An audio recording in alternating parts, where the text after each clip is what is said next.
20多岁，天天在家混吃等死，我跟你爸的脸都被你按在地上摩擦了。妈，我又没刷你的卡，家里又不是少我一口饭，我弟那辆跑车1个月的保养费，够我吃1年外卖。你还有脸提你弟？你弟那是出去混圈子结人脉，你呢，天天烂在家里，说出去我都嫌丢人。行了，别跟他废话。沈慈，从今天起，沈家不养闲人，你现在就滚出去，混不出个人样，这辈子别踏进这个家门。行，走就走，你二了别动气，以后千万别求我回来。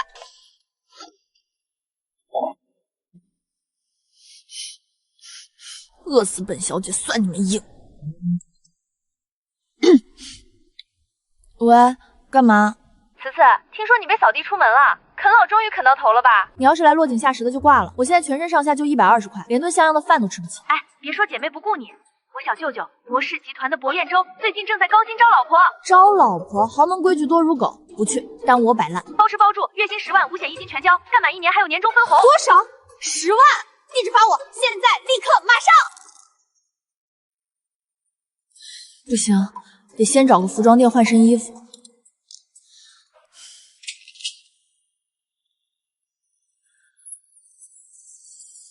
你好，博总，我是来面试总裁夫人的，不过我得先问一句，试用期工资打折吗？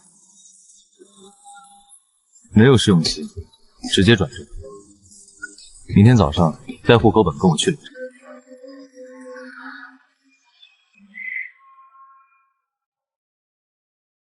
明早9点，民政局见。等等，领证这种终身大事，您不觉得进度稍微有那么一点点潦草吗？博总，在商言商，这10万块钱底薪几号发？每月1号，绝不拖欠。那周末双休吗？节假日要是得陪您见长辈，算不算3倍加班费？还有，这岗位需要提供情绪价值吗？比如每天早安晚安抱抱亲亲那种贴心小娇妻服务？我不缺戏子，你的职责只有一个，在必要场合配合我扮演好博太太当跟班，只要不丢博家的脸，你的私生活我绝不干涉。那也就是说，不需要履行夫妻义务？你想多了，我还没饥不择食到这种地步。那就好，那就好。最后一个问题，如果将来您遇到真爱，需要我腾位置，离职赔偿金是 N+1，还是直接给遣散费？博氏集团的词典里没有离职，只有丧偶。听懂了吗？懂。老板放心，只要钱到位，我就是您最坚固的防弹衣。那老板，明早9点，民政局不见不散，我绝对不迟到。博言，真就定下了。沈小姐好像完全把这当成打工了。这个位置，我等了6年，从来没打算面第2个人。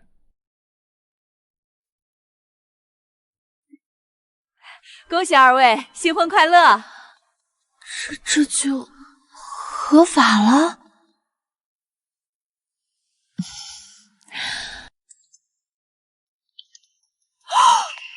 个10百千万100万1点安家费随便花。老板大气，你放心，这钱保证花在刀刃上，绝不给博太太这个光荣的岗位丢脸。婉婉，姐也是拿月薪的人了，100万安家费，以后姐包养你。沈慈，到，老板有何指示？今晚把行李搬去半山别墅。博太太，该上岗。博言，既然夫人把这当成工作，那咱们那份隐藏合同要不要补充个期限？期限？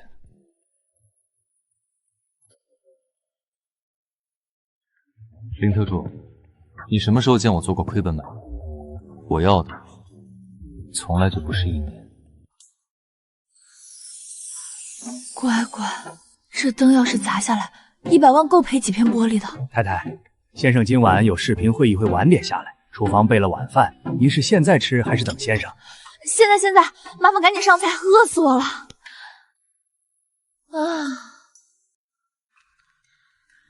哇，博家的伙食这么接地气，我还以为你们天天吃什么白松露配鱼子酱呢。太太说笑了，这都是先生特意吩咐。特意吩咐厨房随便做的，毕竟不知道新员工口味。是，先生说的对。老板，这员工餐标准绝了，冲这顿饭，我明天高低给您加个班。食不言。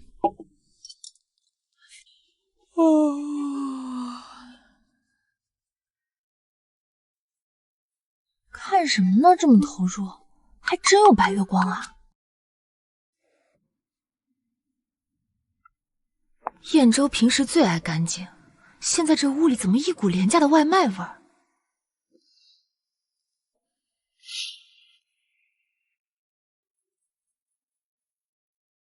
怎么了，这位大姐？你找谁？大姐？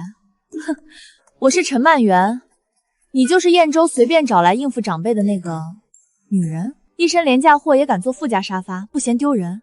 认清自己的身份，富家不是什么人都留的，圈子里谁不知道，配得上燕州的只能是我。圈子里知道有什么用？民政局知道吗？什么意思？我手握和博燕州合法夫妻凭证，比起你的圈内虚名，还只认这本红本本。不可能，燕州怎么可能真的跟你领证？你们一定是逢场作戏，把证给我看！哎，干嘛呢？弄坏了补办要9块钱呢。你一个外人凭什么查我们2口子的证件？你算什么东西？也配跟我摆女主人的谱？等燕州回来，我倒要看看他护着谁。我的妻子，什么时候轮到你来管教了？陈小姐，谁给你的胆子，在我的地盘对我夫人大呼小叫？燕州，你叫他什么？燕州，我们2家毕竟是世交，我是怕你被普通女人蒙蔽，他上不了台面，配不上你。配不配得上，是我说了算。沈慈是这栋房子的女主人，你刚才的话越界了，向她道歉。你让我给他道歉？我不喜欢重复第二遍，或者需要我亲自给陈董打电话，问问陈家的家教。对不起。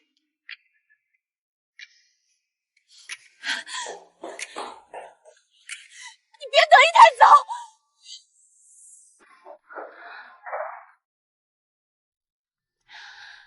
老板，刚才那2下真绝，护人的时候挺帅的。你放心，冲你今天这表现，这个月的丈夫绩效我绝对给你打满分。哦，丈夫绩效？那薄太太倒是说说看，满分的标准是什么？就是老板人很不错，情绪稳定，护犊子。所以，我现在只是老板人不错。先生，太太，外面来了2位自称是太太父母的人，说是要见太太。哎呦，我的乖女儿啊，妈妈可想死你了！你这丫头也真是的，结了婚怎么也不跟家里说一声呢？想我？前几天把我连人带箱子扔到大街上的，难道是鬼吗？慈慈，怎么跟你妈说话呢？之前那是气话。既然你现在嫁给了博总，那咱们沈家和博家也是亲家了。对，慈慈，你弟要全款婚房，再安排他进博士做经理。这点钱对你来说不算事，你跟博总说一声就行。买房，安排经理。刘美琪女士，您是不是还没睡醒？你们养我是为了给你们儿子当吸血包的吗？沈慈，你个没良心的白眼狼！我们生你养你这么大，现在你飞上枝头变凤凰了，拉扯一下你亲弟弟怎么了？养我，从小到大好吃新衣全归他，我学费全靠打工。现在别想从我这儿拿钱，1分没有。2位请回吧。你这个逆女，你是想气死我们吗？我今天非打死你个不孝女不可！沈夫人，在我的地盘动手，你是不是觉得我博彦州脾气太好？我的妻子不是你拿来换房换工作的筹码。管家，送客。以后没有太太的允许，这栋房子沈家人不得踏入半步。博总，你这话什么意思？我们可是慈慈亲生父母，你懂不懂规矩？沈董如果再逗留，沈氏资金链明天可能就会出点小问题了。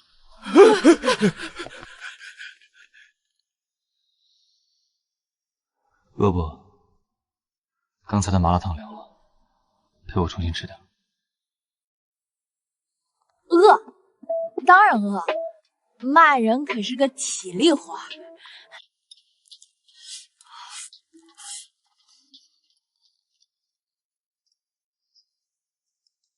吃吧，大小姐，别饿着。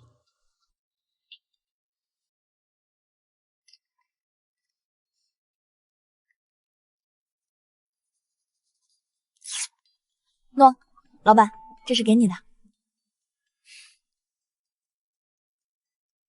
这是什么？感谢你刚才没替我原谅他们，还帮我把人赶走，所以我决定给你涨绩效。作为你的员工，这也是对老板业务能力的一种肯定。奖金我不要。不要钱？那你要什么？我想换一种奖励。薄太太，你准备给什么？老板，冷静。我觉得吧，奖励这种东西还是停留在精神层面比较健康。精神层面，那就请我吃个饭吧，就明天。明天不用，我自己约了人，就在附近随便吃点。你日理万机，千万别为我浪费时间。哼。沈慈让你乱承诺，明天赶紧躲出去，绝对不能让这阎王抓到把柄。去哪儿了？这么开心？老板，你今天怎么这么早就下班了？没去应酬啊？应酬取消了。我问你，下午去哪儿了？见谁了？就去逛了个街，买了几件衣服，毕竟我是您的面子嘛。一个人逛？我怎么听说薄太太下午跟人聊得连家都不想？您说那个啊，那是巧合。我买完东西刚好碰见我大学学长了，顺便请我喝了杯咖啡。顺便把切好的蛋糕直接递到你嘴边，连这你都知道？老板，你这查岗查的有点越界了吧？我们在合同里可是说好的，互不干涉私生活。要是被媒体拍到你跟别的男人拉拉扯扯，公关危机谁来处理？哪有拉拉扯扯？我们那是正常的校友叙旧。许哥哥人特别温和体贴，他就是那种很懂分寸的普通学长，绝对不会出去乱说话的。温和体贴，沈慈，你是不是眼神不好？我眼神怎么不好了？他就是个普通学长，对我好点怎么了？普通学长会看你连眼睛都不眨，普通学长会喜欢你这么多年。你怎么知道他喜欢我？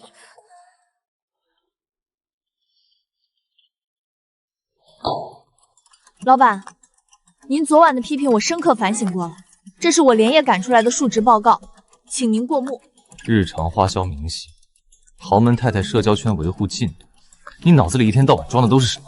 装的都是怎么做好这份工作啊！昨晚您说的对，我是薄太太，要注意影响，所以我把近期的行程全部梳理了一遍。您翻到第3页，看倒数第2段。与学长的会面属于非工作性质的无效社交，未动用岗位机费，且已保持0.5米以上的安全社交距离。沈慈，你在这跟我写检讨呢？这不是为了让您放心吗？我保证，以后我一定提前打报告申请。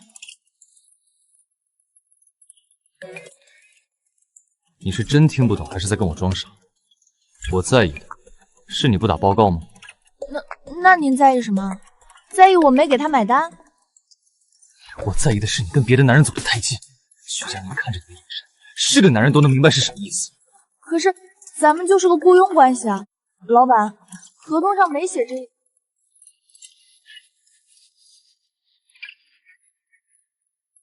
沈慈，如果我想管的不是你的工作，而是你这个人。太美了，这成色，这光泽，就是这价格多了1、2个零，总不能刚上岗就找那阎王预支工资吧？得搞点副业啊！放着这么好的闲置资源不用，简直是暴殄天物。绝版高奢精英男伴，身高188，气质清冷禁欲，豪门晚宴撑场必备，5位数起拍，诚心要的代价私聊，搞定，上架。3万，这就赚了。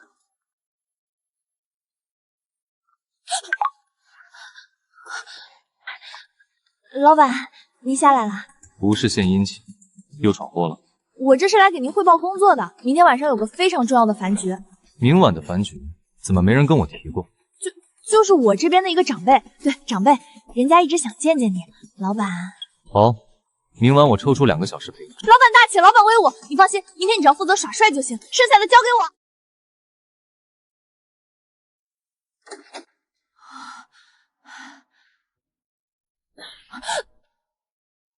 薄太太，应酬回来了。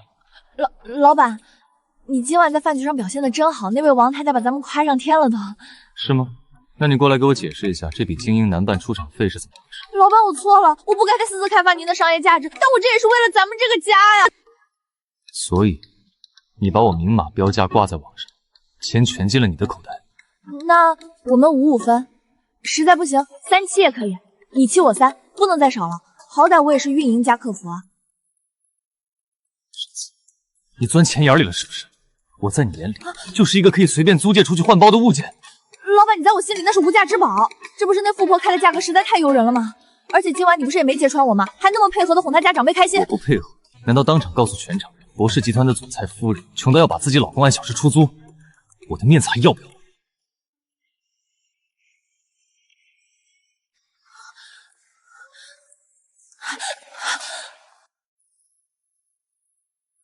博太太，你准备把我卖给多少？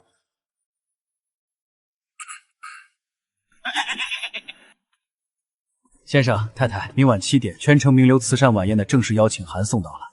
博氏是本届晚宴的主办方，主办方需要您和夫人一同出席。听见了？明晚正装出席。博太太。哦，知道了。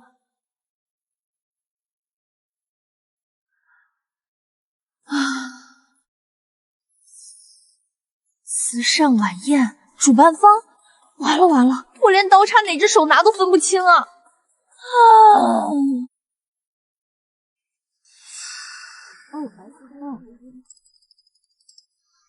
大家掌声欢迎博太太为我们分享一下博氏集团接下来的慈善理念。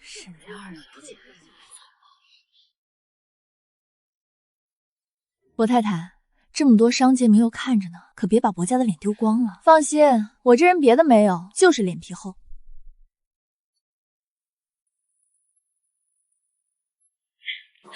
大家好，我是沈慈。刚才陈小姐让我分享慈善理念，说实话，太高山的词儿我不懂。毕竟大家也知道，我以前最大的梦想就是躺平啃老。我们家宝总平时话少，是个实干派，所以今天我代表他表个态。今晚的儿童午餐项目，博士带头追加500万。各位老板，你们要是比我们家少，那可就不体面了啊！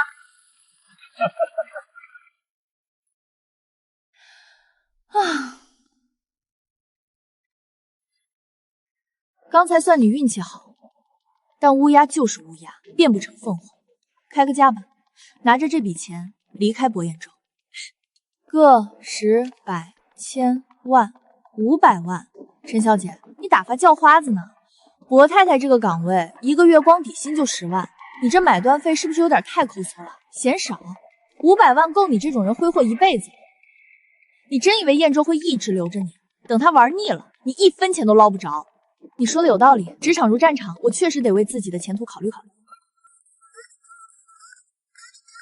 老板，有人试图拿500万恶意收购您的核心员工。陈小姐，博氏集团的资金链还没断，博家的人还轮不到外人影响。博太太这个位置永不对外转让，以后谁要是再拿这种不入流的手段来打扰我夫人，就是跟整个博氏组。我亏了，我刚才应该先把支票收下再跟你说的。500万啊，就算上交给你，你起码得给我抽个成吧。你不是说拿钱跑路等于承认自己只值500万？我可以拿了钱不跑路啊，钱归我，人还是你的，这不两全其美？人还是我的。比喻懂不懂？就是说我不会出卖你的意思。如果今晚他给的不是500万，而是1个亿，1个亿，那我先拿5000去投了个什么项目，再拿3000万存定期，剩2000万，分你1000万当信息费。所以你还是要先收下。收啊，为什么不收？反正收了也是咱俩的，不对，你又不缺钱，那我收了就是我的。那如果我不让你走？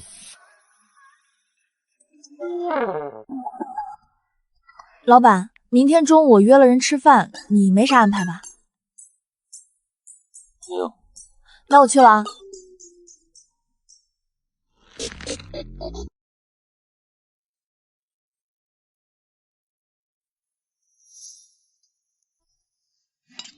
此次，其实上大学的时候，我就一直想告诉你。老板，你怎么在这儿？路过，刚好听说我太太在这里又跟别人叙旧。博总，我和思思只是普通校友吃顿饭，您这么大，是不是太限制她的自由？自由？你既然叫她一声慈子，就该知道她现在的身份是博太太。饭吃好了吗？吃好了。学长，不好意思啊，今天这顿饭就到这儿吧。喂，博彦州，你到底在气什么啊？我气我认识你太晚，既让他抢先占了你大学4年的回忆，我没气你。你没气我？那你拽的跟谁欠你800万一样干什么？越想越气，越想越气。博彦州，合同上写的清清楚楚，互不干涉私生活，我就吃个饭，你凭什么像捉奸一样跑过去吓人？我吓人？沈慈，你是不是非要等他把话说透了，你才知道什么叫避嫌？避什么嫌？他是我学长，在我最穷最难的时候帮过我，你懂不懂什么叫人情世故？人情世故？你把你丈夫的面子放在哪里？丈夫？博彦州，你少入戏太深了，你只是我的老板，这只是一份工作，大不了我扣工资，今天的薪水我不要了，我住酒店冷静冷静。站住！大半夜的，你往哪儿跑？你管我！放开！对不起，是我越界了。你干嘛？惹你生气了，精神损失费。那什么，既然老板这么有诚意，那这笔钱我就勉为其难的收。诗词，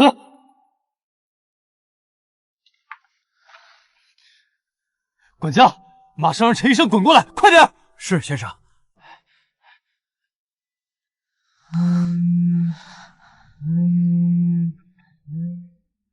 伯爷，明早9点的。对了，可是伯爷，这笔案子涉及……明天所有的行程全部取消，天塌下来也别烦我。陈妈，进来一下，给夫人换身干爽的睡衣，再打盆温水来。老板，你大半夜不睡觉，在这兼职当护工啊？我这算不算工伤，给报销医药费吗？烧成这样还不忘从账？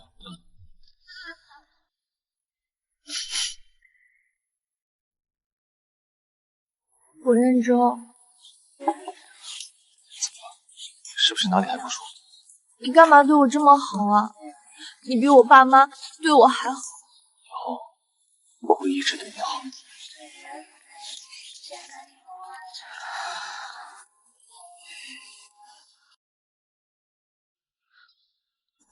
老板，为了感谢您的救命之恩，员工特地来送温暖了。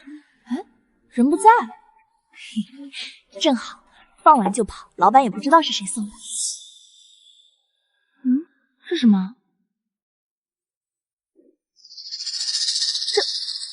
这不是我大二那年勤工俭学的时候吗？这种连我自己都没有的黑历史照片，怎么会在他桌子上？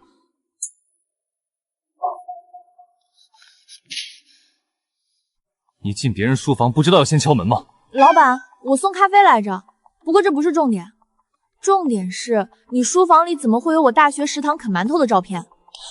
博总，你老实交代，你是不是有什么变态的掌控欲？为了招个替你干活的夫人，连我几年前在哪个食堂吃什么都要暗中调查？既然这岗位底薪10万，录用核心员工，我当然要做最详尽的背调，了解员工的抗压能力和成长背景，很难理解吗？老板，您这背调做的也太细致入微了吧，连我在几号窗口买的馒头都快看清了。喂，妈不行了，心口疼的要命，你在哪儿啊？赶紧回来看妈最后一眼。妈，你别急，我马上回去。妈，你怎么了？打120没有？妈，你不是说你快不行了吗？哎呦，妈不这么说，你这攀上高枝的博太太能肯回来吗？来，快坐。慈慈，既然你回来了，咱们就说正事儿。你弟弟谈了个条件不错的女朋友，人家女方说了，必须得有辆像样的车才肯订婚。这辆豪车也不贵，才200多万。你现在是博家的少奶奶，随便从手指缝里漏点就够了。200多万，随便漏点。你们装病骗我回来，就是为了给这个废物买跑车？怎么说话呢？他是你亲弟弟，你现在吃香的喝辣的，帮扶家里本就你的本分。本分？从小到大，你们给过我1分偏爱吗？我被你们赶出家门的时候，身上只有120块钱。我现在拥有的是我自己拿尊严和自由换来的。我告诉你们，我就算是把钱都扔水里听相，也绝对不会给他买一个车轱辘。想让我当吸血包，你们做梦！滚！你这个冷血无情的白眼狼，滚出我们家！求之不得。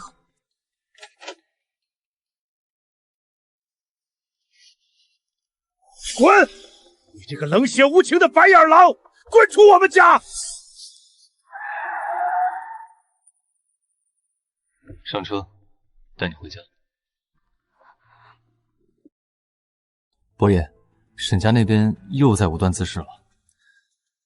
这事儿我知道了，我放在心尖上舍不得碰一下的人，他们也敢骂。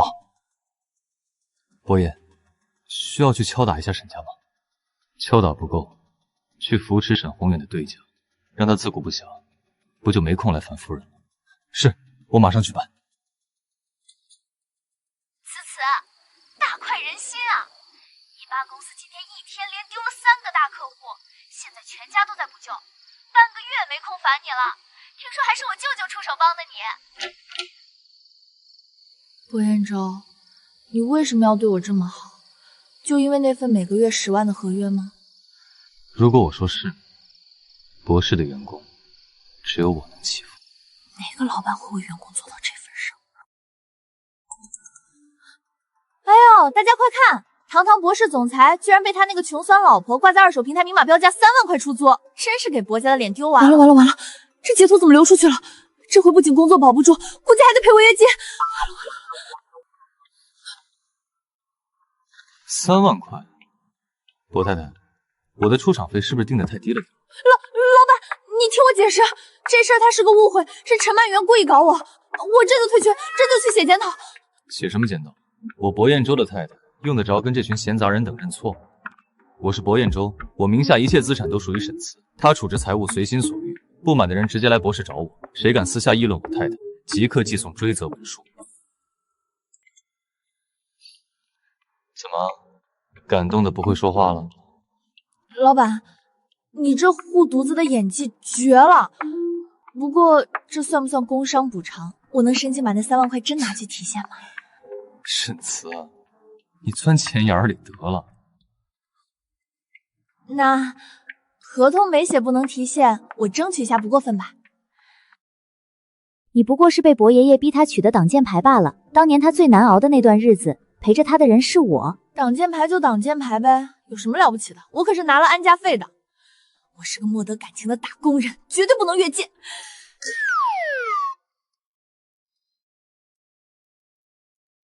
怎么了？饭菜不合胃口，还是谁又惹你生气了？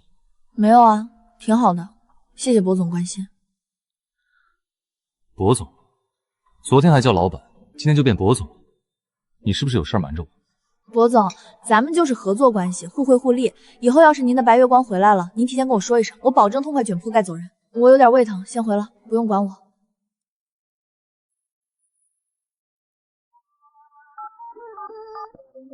去查今天到底是谁给他发了什么东西，如果查不出来，明天你也不用。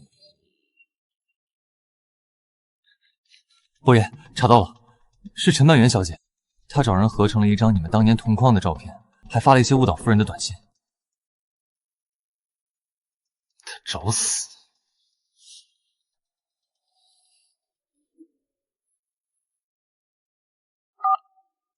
彦舟，你怎么会突然给我打电话？陈曼媛，我最后警告你一次，你那些自欺欺人的手段，最好到此为止。彦舟，我听不懂你在说什么，我只是觉得他配不上你。他配不配得上，轮不到你来评判。林特助，立刻终止博士跟陈家在城南那个项目的所有合作，全线撤资。我要让整个圈子都知道，动我薄彦舟的太太是什么下场。是伯爷，我马上去。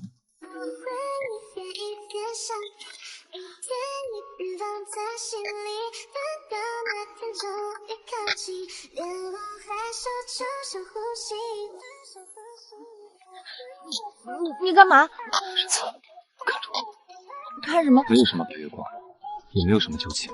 那张照片是合成的。这辈子，不管是挡箭牌还是别的什么，能站在我薄彦舟身边的女人，从始至终，只有你沈慈怡。那你对我这么好，就不怕我当真了，赖着你不走？如果我就是想要你当真，疯了！他到底什么意思？又是送钱，又是霸总护妻的，现在连看我的眼神都跟拉丝了一样。大姐，你是不是对自己的魅力有什么误解？还是你觉得我舅舅闲得蛋疼，花几百万陪你玩过家家？他找我不就是为了应付家里那些催婚的长辈吗？我就是个性价比高又听话的工具人而已。沈慈，你是不是缺心眼儿？你以为博士集团的门槛有多低？要是随便找个工具人，陈曼玉排队都能排到法国去，他为什么偏偏挑了你？因为我便宜，好拿捏。因为是你啊！我舅舅那个人活了快30年，身边连只母蚊子都没有，冷得跟冰块一样。你什么时候见他对别人这么上心过？替你怼陈曼如，替你出气搞你家公司，现在还特意跑去跟你解释绯闻。此次，我问你，你老实回答，你觉得这场高薪招聘真的只是个巧合吗？什么意思？圈子里谁不知道博彦舟是个不做亏本买卖的狐狸？他设了这么大一个局，还指名道姓的把招聘信息精准的通过我递到你手里，你还不明白吗？你是说，他早就盯上我了？我可什么都没说。别怕，有我在。沈慈，你还真是阴魂不散。哟，这不是博太太吗？这件礼服穿在你身上还真像那么回事儿。只可惜山鸡就算插上孔雀的羽毛，也变不成真凤。陈小姐，没事总来找什么骂呢？沈慈，你别得意的太早了。你以为你那点见不得人的勾当没人知道吗？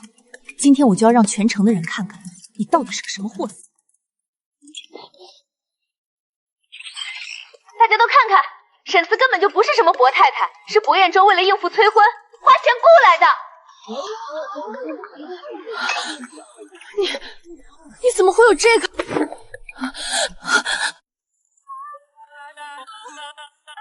陈曼玉，谁给你的胆子，在我的地盘动我的人？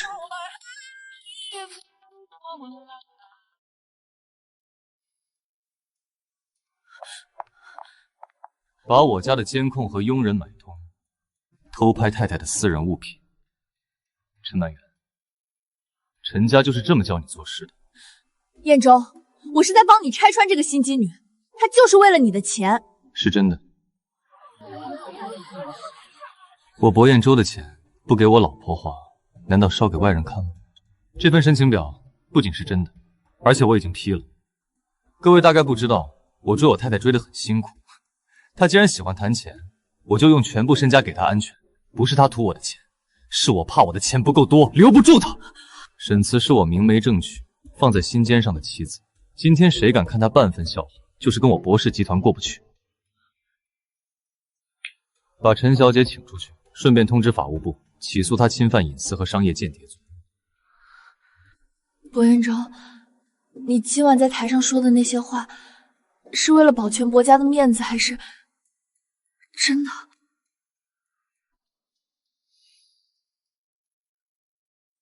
如果我说是真的呢？老板，你今天晚上演技爆表啊，简直是奥斯卡影帝级别的。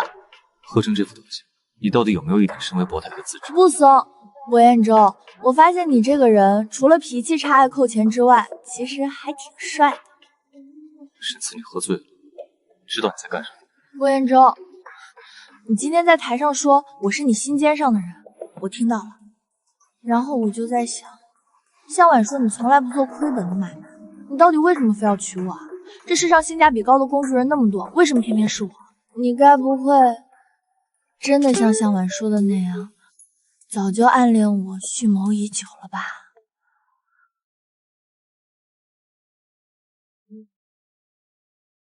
如果我说是，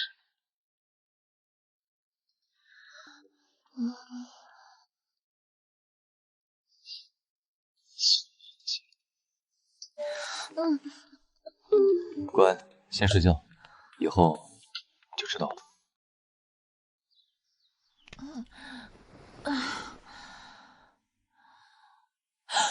你该不会真的像向晚说的那样，早就暗恋我、蓄谋已久了吧？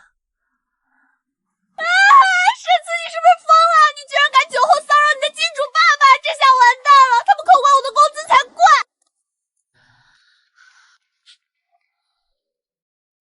站住！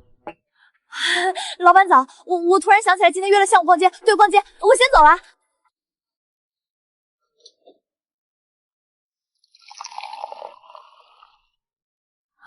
老板，你不是在书房吗？这栋房子是我的，我想出现在哪就出现在哪。倒是你，薄太太，不想对我昨晚的服务负责。负怎么责？我喝断片了，什么都不记得了。我不介意帮你回忆一下。昨晚你可是亲口问我是不是蓄谋已久。你别乱说，我那是酒后胡言乱语。可我当真了。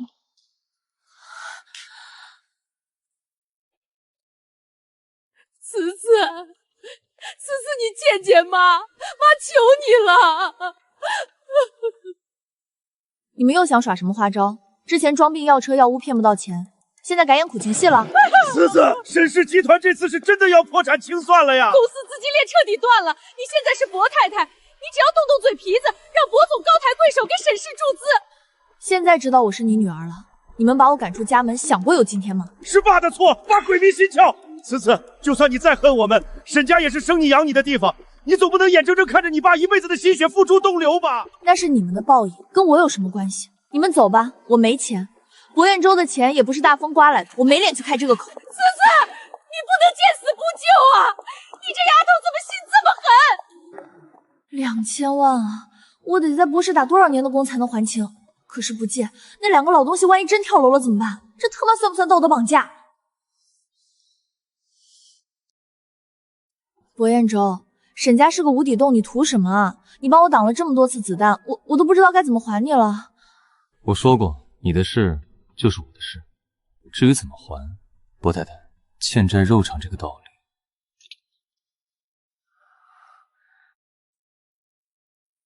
思思，舅舅出差了，今晚咱们不醉不……我操！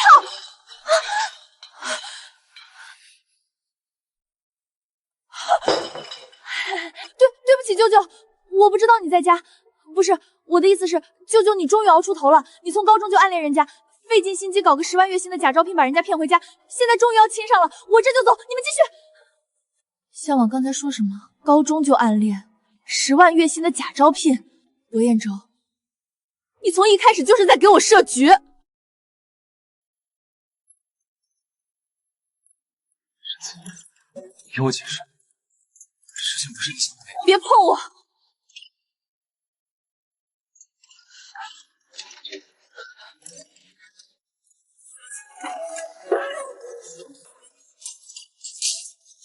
大半夜的，你闹什么？我对你的好难道是假的吗？觉得不重要是吗？搞了半天，我在你眼里就像个被人用饵钓上来的傻鱼，你是不是觉得特别好笑？沈慈，你今天要是踏出这个门，你的工资、薄太太的身份就全都没有。博总，我不干了，你那10万块的月薪留着去钓别的鱼吧。思思，我错了，我真的不是故意抖搂出来的。但我发誓，我舅舅绝对是真心爱你的。他为了给你下这个套，把全公司的法务部都折腾疯了。他骗我，他就是个老狐狸大骗子，我这辈子都不会再理他了。查，把全城的监控都给我调出来，就算是翻遍每一寸地皮，也要把他给我找出来。是，我马上通知安保部。阴险、狡诈、不要脸，难怪他清楚我食堂爱吃的包子口味，我还以为遇上了线上贵人，实则就是个偷窥者。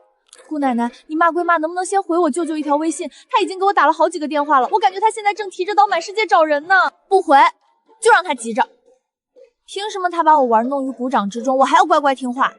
本小姐今天也是有脾气的人了。想让本小姐这么快妥协，门儿都没有。向晚，如果5分钟内你不说出沈慈在哪儿，明天早上我就把你上个月刚买的那辆法拉利扔进海里。思思，我求你了，你俩打情骂俏，能不能别拿我的车菜刀啊？那可是我的心肝宝贝。没出息，一辆破车就把你吓成这样，他就是吓唬你的，他还能真找过来？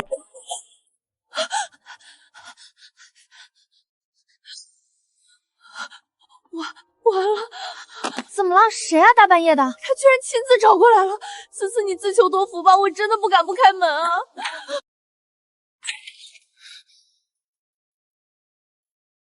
沈慈呢？躲里面了。舅舅，你冷静点，思思现在气头上。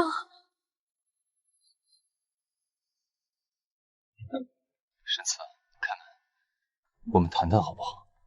谈什么？谈博总您的演技有多精湛，还是谈我是怎么像个傻子一样被你耍得团团转？博彦中，你个大骗子！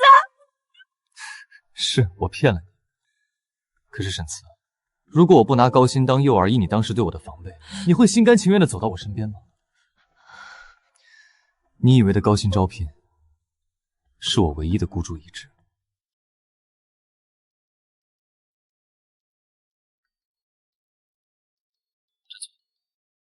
博总，你这服务态度不够专业啊！虾线挑干净了吗？就往我嘴里塞。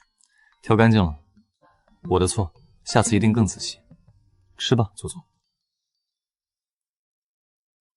博彦中，别以为给我剥2只虾这件事就算翻篇了。你不仅骗婚，还侵犯我的肖像权，暗戳戳藏我那么多照片，这事儿性质很恶劣。夫人说的是，小博知错了。这还差不多。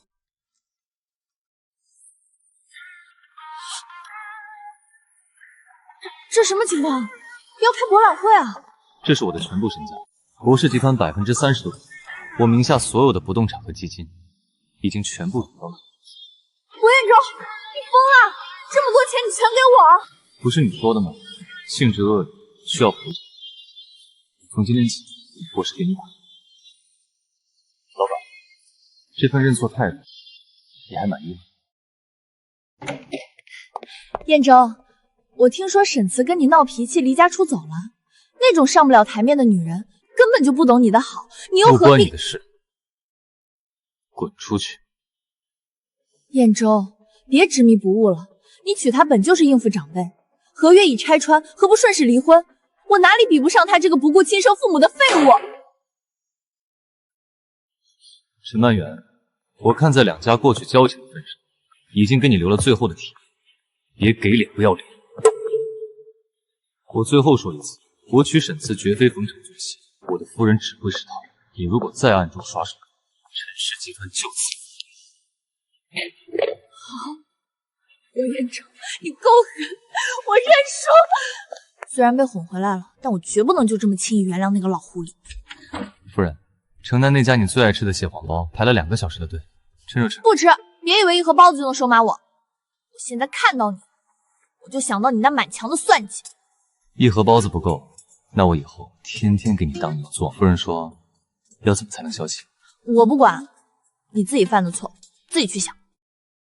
大2那年冬天，你在学校食堂兼职，手冻得通红，却还在给一只流浪猫喂火腿肠。这些年，我看着你被家人忽视，看着你用无所谓伪装自己，我比任何人都想冲过去保护你，但我怕吓到你。沈慈，我不缺什么挡箭牌，我博彦州这辈子只想要你。为了我付出这么多，你傻不傻？沈慈，骂我也好，打我也罢，别不理我，跟我回家好不好？跟你回去也可以，但你骗了我，这笔账怎么算？扣你工资行不行？好，随你怎么扣。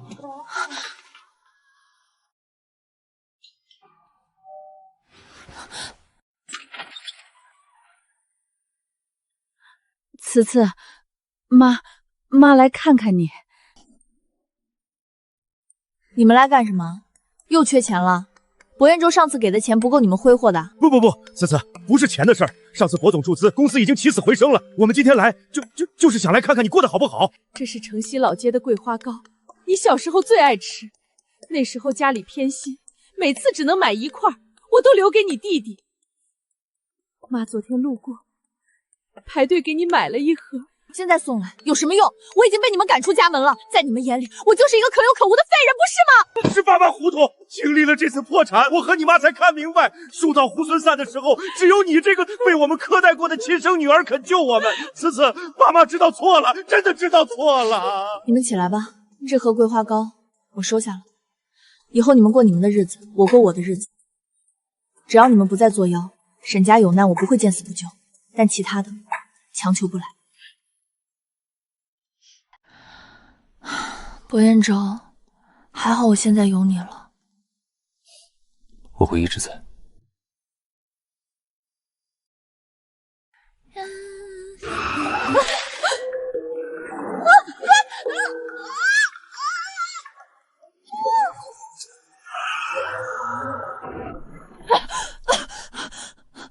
博总，听说你把全部身家都过户给了你这位娇妻，既然那么爱她，拿5000万现金来换她的命，9牛1毛吧。半小时内一个人送到南郊废钢厂。迟到1分钟，我就在他脸上划一刀。你们敢动他一根头发，我保证让你们全家连骨灰都剩不下。我马上到。博彦中，你来干什么？他们有刀，你快走啊！别怕，我来带你回家。老子改主意了，弄死他，咱们能捞得更多。博彦中，你是不是傻？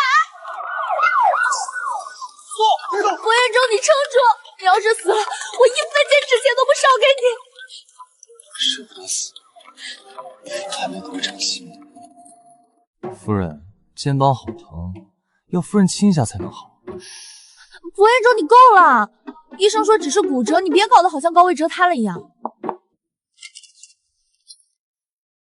你还有脸来？博彦中，我知道沈慈一出事，你第一个就会怀疑到我头上，但我陈曼媛没那么蠢，犯不着为了嫉妒去吃牢饭。这是外面接应的同伙，他们是在新闻上看到你把全部身家给了沈慈，见财起意才绑的人。我动用陈家的人脉把他翻出来，就是为了自证清白。人我交给你了，要杀要剐随便。沈慈，我从小到大想要的东西从来没有得不到的，我一直觉得你是个上不了台面的乡巴佬，配不上博彦舟。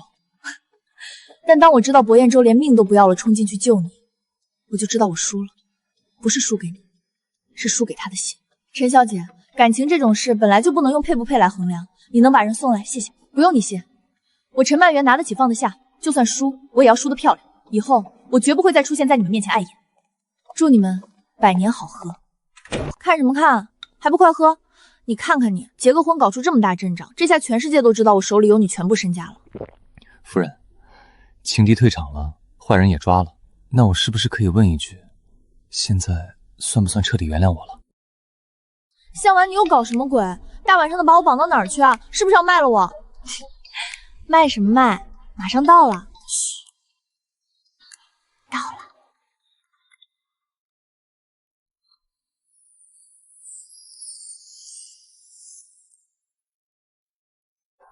快去吧，女主角。你干嘛弄得这么夸张？博士要破产了吗？你这么大手大脚的花钱。这是我认识你的第2555天，7年前，在这张照片拍下的第2天，我就在日记里写，我一定要把这个叫沈慈的女孩娶回家。沈慈，我知道我用了一个很卑鄙的手段把你骗到身边，我原本想慢慢来，可是我等不及了。我不想再用老板的身份面对你，我不想再用高薪来拴住你。沈慈，你愿意撕毁那份雇佣合同，从我的合约夫人变成我博彦舟名正言顺、相伴一生的爱人吗？博总，这活儿我接了，不过咱们可说好啊。说，什么条件都答应你。变成终身合同，可是得涨年薪的。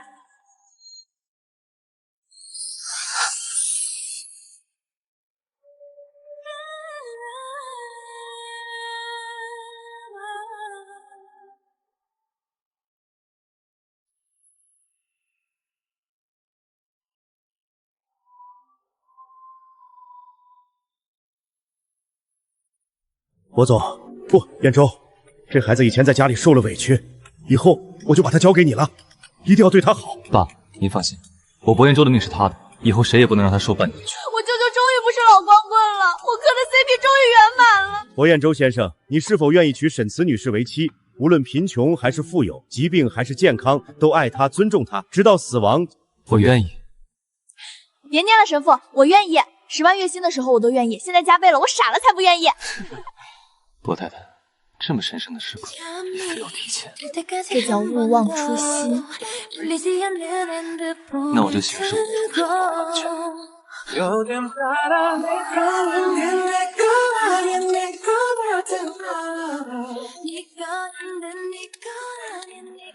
春宵一刻值千金，博太太，大婚之夜你在这儿算什么账？签合同啊！你看，这是我拟定的终身霸总饲养与被饲养合约。第1条，婚后财政大权归我；第2条，年薪在这个数的基础涨50%；第3条，你干嘛？合同还没谈完呢。不用讨论，我整个人都是你，卡随便刷，钱随便花，人随便你。现在该夫人履行义务。关灯去。